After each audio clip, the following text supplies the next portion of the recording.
Today, it's easy to connect with our loved ones through texts and emails or social media. Communications is more convenient, and consequently, many of us take the ease of that communication for granted. But during World War II, the only connection people like my mom and dad had while my father was deployed in Europe was our mail system. We took mail for granted, and that line of communication was all that generation had. And when you talk about it today and you say mail, it really doesn't have that same impact. But when you put yourself back in that time period and understand that that was their only way of communicating. I used to see movies when they say mail call, it just went over me then. Now when I see them in the movies where they say mail call, I just get all choked up because I said, these are the letters that these ladies help get to these guys that are in these foxholes up front dying. Part of the problem was they were not looking at how we could fix the problems occurring in the mail. And while they understood the importance of mail as communication, I don't think they understood it in the concept of morale. Eisenhower, throughout his career, was very focused on the morale of his troops. He was very, very, the Army is not just machines. It's not just on paper. It's emotional as well. So he understood the need to keep our GIs in touch with their family at home. If we can keep that lifeline going, we can keep them motivated to keep fighting. General Eisenhower, who knew that if soldiers aren't getting mail, morale is going to be low, and loved ones on the home front are not receiving any information or mail from their loved ones, it creates a morale issue on both ends. So the 6888 was really fighting a triple victory. We're very familiar with the double victory campaign. However, the intersectionality of their identities as Black women who were also in the military meant that they were fighting a war on three fronts. The WAC as a whole was fighting for recognition from their male counterparts, from the public. They were also fighting the racism inherent in American society at the time. And then they were also fighting for democracy and freedom, as everyone else was during World War II. Amazingly, many people have great difficulty believing that Black troops, whether women or men, were there and patriotic. Many of them were very patriotic, and they were there to win the war. When the war was over, they had done their duty and they wanted to go back home. The story about the 6888 is much broader than mail, than sorting and routing mail. It's about what it took to navigate a system that was segregated by race, legally segregated Jim Crow laws.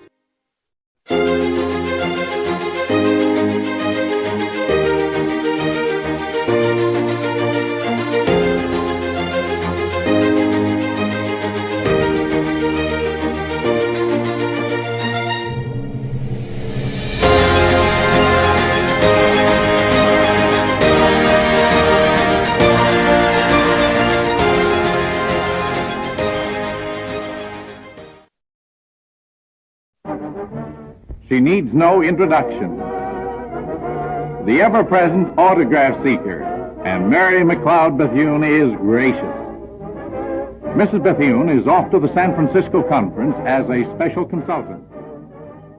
Mary McLeod Bethune had a strong background in education. She actually founded her own college in Daytona Beach, Florida, and through the 1930s had developed a close relationship with the Roosevelts by serving on several federal committees and panels. Eleanor Roosevelt was a strong champion of Bethune, and Bethune worked very, very hard through these federal panels, through the National Council of Negro Women, to help find new opportunities for Black women to participate more fully in American society. When she saw the article with Mary McLeod Bethune and Mrs. Roosevelt, that this was probably something good, and she needed to be part of it. First Lady Eleanor Roosevelt and Dr. Mary McLeod Bethune, who was an advisor to the president, advocated, says, we want African American women to go overseas in meaningful roles. The real change which must give to people throughout the world their human rights must come about in the hearts of people. We must want our fellow human beings to have rights and freedoms. When discussions and pre-planning had started for the Women's Army Auxiliary Corps in 1941 and into 1942, Bethune was part of the pre-planning. They wanted her opinion on how to best handle the 10% of black women that would be allowed to join the Corps. They were dubbed the 10 percenters because only 10% of the women in the military could be African American. So there was a quota system even then. The Women's Army Auxiliary Corps was segregated from the get-go as an auxiliary of the Army, and then later, once they dropped their auxiliary status, they were under the same rules and conditions and regulations as the U.S. Army was.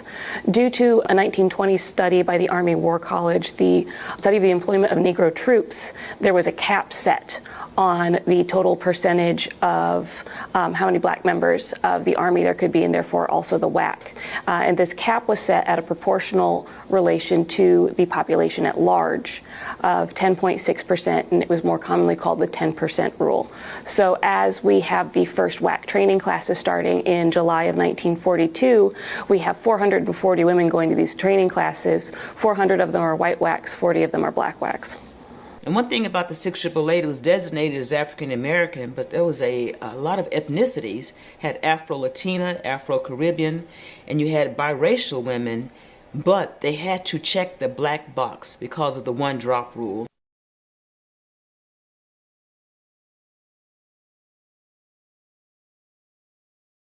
So Bethune, because she could not enlist in the WAC, sent her assistant from the National Council of Negro Women, Harriet West, to enlist. West was part of that first 440 class, and she was also part of the initial group of 18 women to be sent from Fort Des Moines to WAC headquarters in D.C. in early fall of 1942. She was kind of Bethune's ears on the ground to help continue her influence. Thousands of WACs, trained and disciplined the Army way, are now on duty all over this country and overseas, but thousands more are needed. Women from all walks of life, sales girls, industrial workers, librarians, housewives, entertainers, office workers, executives, designers, teachers, college women, women of all races. The black women in the Women's Army Corps were having a really hard time. They were being spat on, court-martialed, beaten, and in prison for standing up for civil rights. Would come to Buffalo, that's where I enlisted, but then they didn't take care of the papers. She waited a couple of weeks. They said they hadn't heard anything. So she said, well, send it to New York. I'm gonna go stay with my mom. So she goes to New York and she waits another couple weeks. Altogether, I think she says she was cheated out of maybe 3 months of being in the military because it took her that long to finally get in.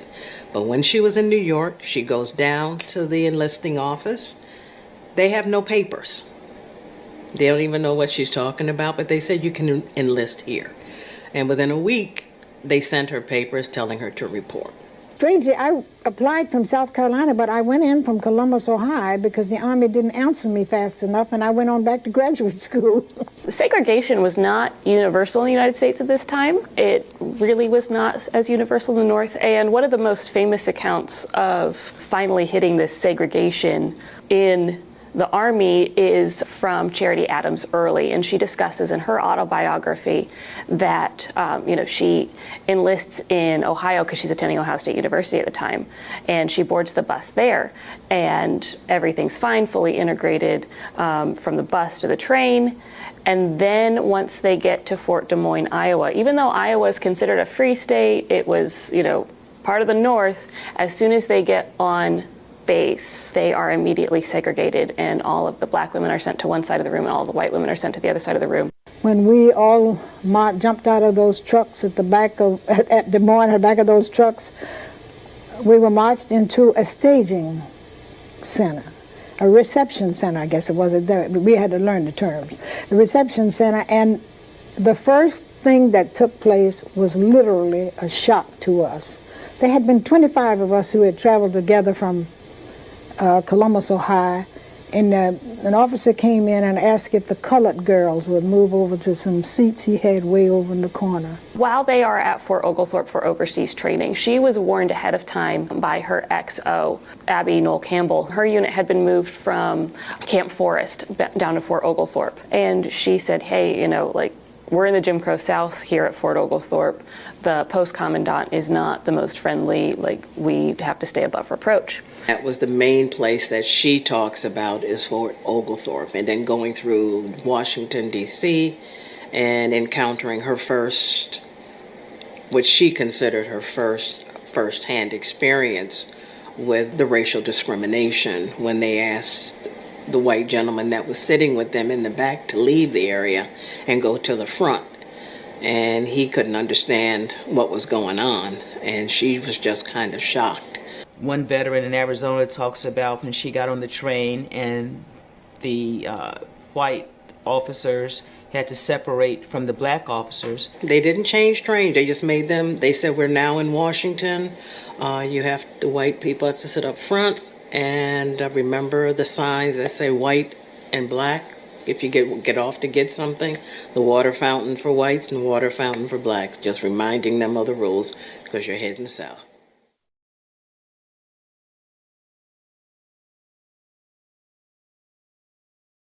Lieutenant Colonel Charity Adams grew up in the segregated South and endured the daily oppression of the Jim Crow laws. In July of 1942, she and 439 other women arrived at Fort Des Moines, Iowa, to attend the Women's Army Auxiliary Corps' very first officer candidate school. Major Charity Edna Adams was the first African-American woman to receive a commission as the member of the Women's Army Auxiliary Corps in 1942. And Major Charity Adams, one thing about her, or several things about her, she was a highly educated, intelligent woman. She proved an exceptional student, graduating at the age of 15 as class valedictorian and earning a scholarship to Wilberforce University. After college, she returned to Columbia to teach high school science and math.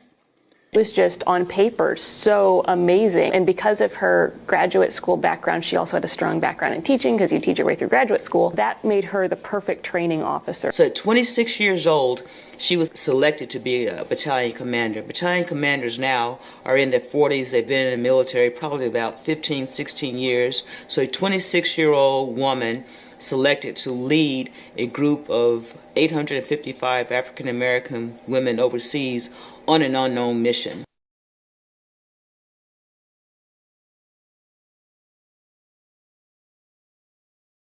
My understanding, they didn't know what their job was. When they left to go, they were sent it was a secret mission, and no one knew what the job was. They just knew they were volunteering. Once they were there, they were told that they had to get the mail in order, where the people in the European Theater of Operations had not been receiving mail for over 2 years. You knew it was the 6888? No, not then. I didn't know what it was. That then, what it was going to be? Captain Noel Campbell and I was sent over a couple of weeks ahead of the troops to get things ready for them, and it wasn't until, and they sent us to, we thought we were going to Paris. And we opened our sealed orders 1 hour after we were in flight and found that we were going to London. The postal station that the 6888 would be assigned to had actually been in operation since 1943. First Base Post Office in Birmingham, England, had initially been established to process mail mostly for the 8th Air Force, the earliest units we had stationed in England during that time. Now there was a small post office there because other units had tried and failed to clear the backlog. There was no formal training in postal operations, and that's something that's not really discussed. You get a group of 855 women, you deploy overseas. Not only do you have to sort mail, you have to set up a small city because it's a segregated environment. You have to repair your own vehicles, cook your own food, install your own hair, clean your own barracks. When the Red Cross built a separate recreational facility for black soldiers, Adams asked for soldiers to boycott the facility, and they complied. The Red Cross wanted to segregate us, and the British just wanted to visit us, see what was going on. But I refused to accept any segregated facilities that they wanted to create for them, and after that they didn't try. So how the postal system worked is you have a first base post or a base post office that is a feeder to your individual units from there. So this is not like if the mail is at first base post office, it's going to get put directly into the hands of the recipient. We sort it from here, so it's a regional distribution center basically. And then from there, it gets sent to the head units and then the subunits, and then you have the regimental mail clerks working their way down from there. So this is just high level sorting. And if you get a letter that just says junior, of the 3 million people we have in theater that we can possibly deliver mail to, how do you deliver that? Where the people in the European Theater of Operations had not been receiving mail for over 2 years, and they were sacks of mail from floor to ceiling, at least another 8 or 9 hangars filled with mail. The women were kind of shocked because they couldn't believe and had no clue how this was going to be handled. They were given 6 months to clear this 2-year backlog of mail that had accumulated. And it was kind of a setup to fail. Like, we have all of these people haven't been able to do it in 2 years. We have to give you this opportunity, so fine, you have 6 months. Charity Adams Early goes, all right, like I realize that you're kind of setting me up to fail here, but I'm not gonna give you that satisfaction. So she goes through and says, 20 hours, no, not long enough. Let's do a 24-hour workday. So that's when you get to the 3 8-hour shift system. And then they look at the locator cards and they realize that these have not been an area of focus that they could be. So she prioritizes updating those, clearing out those records, making sure everything updated. A locator card is assigned to each individual, and it has your name, your serial number, your unit, and the location of your unit. As you get transferred from unit to unit, it should get updated along with the APO. If you get injured and sent back to hospital, it should get updated. And these are supposed to be updated very, very quickly, almost immediately. Well, Clausewitz, fog of war, friction happens. This is a friction point. They don't get updated as quickly. So Adams tasks a subgroup of the battalion to work specifically on the locator cards. They divide the alphabet up, and everybody gets a subsection of the alphabet. Some of them one letter, some of them part of a letter, some of them multiple letters, depending on how many people there are with that last name. And then they go from there and they start updating these. And then they look at the mail and they start using context clues from the packages if the mail's been too damaged or if it's not addressed correctly. There's a very specific way to address military mail, and it's name, serial number, rank, unit, and then APO. We worked 3 shifts, 8 hours a day, and we did get a commendation for delivering that mail at top speed.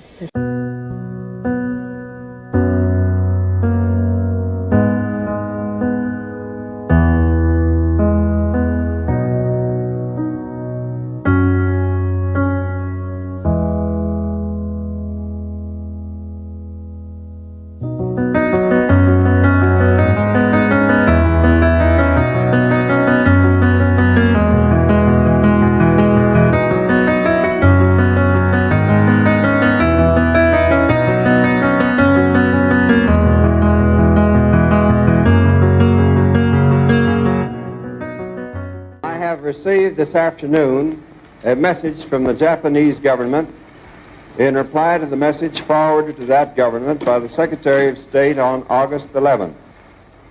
I deem this reply a full acceptance of the Potsdam Declaration, which specifies the unconditional surrender of Japan.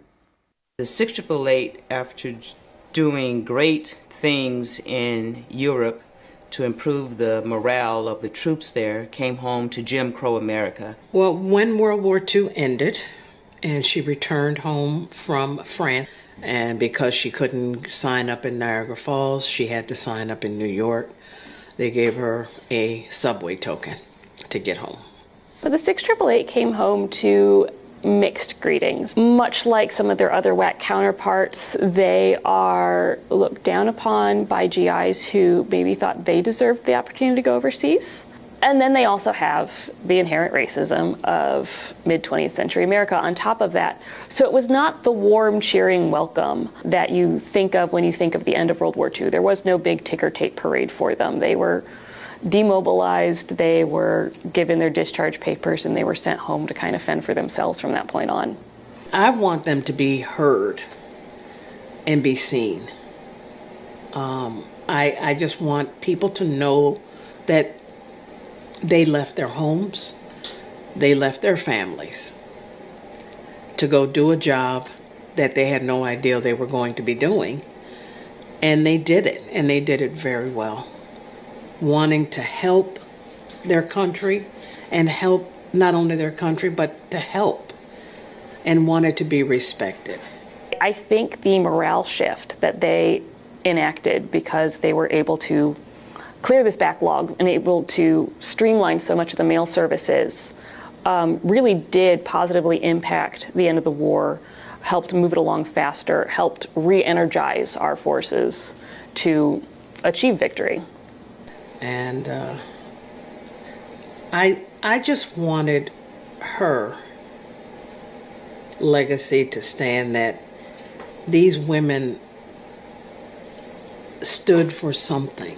When President Biden signed the bill to give the 6 AAA Congressional Gold Medal, I felt like it was the first step to ensure that their legacy is preserved.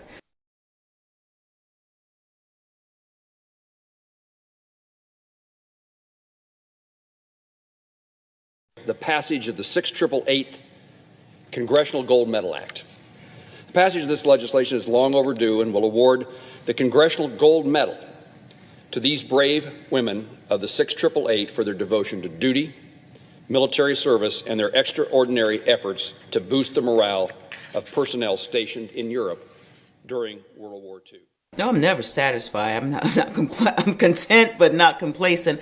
I think is for the 6888, it'll be great for family members to know the history, because so many of the 6888 and women veterans period during that era did not talk about the service, especially African American women, because it was not something that ladies didn't join the military. So it's such a stigma associated, and family members now are just learning the history. It was just overwhelming to see that this is the role that these ladies played, and no one ever really gave them any credit for it until recently.